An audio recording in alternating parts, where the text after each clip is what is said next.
Hey everyone, welcome back to the channel. Today we have a little bit different video and we're going to show you how we basically tie-dye our shirts.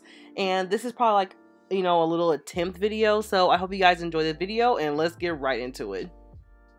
So the items you need are a blank t-shirt, I got mine from Walmart, a little condiment bottle and putting some water in it, some fabric dye, and some rubber bands, but this is optional. The fabric dye I'm using is this one called RIT, and this is on Walmart, but we got ours from Amazon.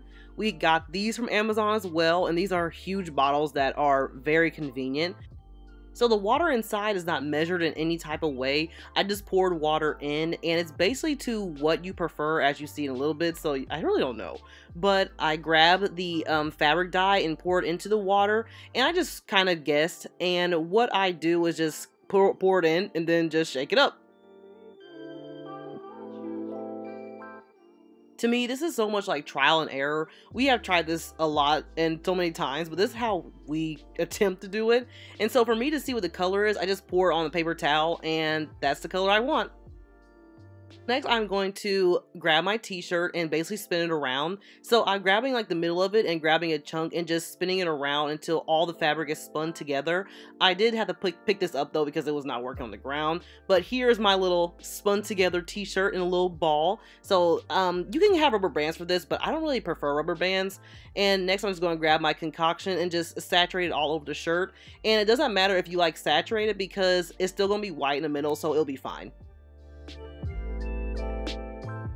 So I am going to attempt to flip my shirt around. As you see here, it was not good, but I did flip it around and I just saturated the other side.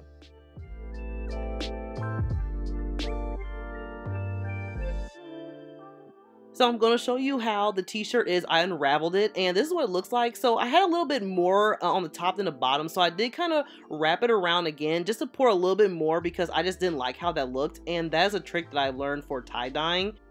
So here's my wrapped up shirt again. I'm going to place this in a Walmart bag and let it sit for 6 to 8 hours, but I would prefer to leave this overnight just so the colors can saturate more and have a more vibrant color. And here's my little dog. I just wanted to show y'all.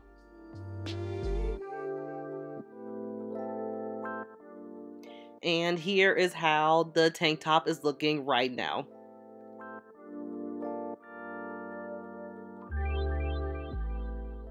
And here's my sister's shirt, and she basically did the same method.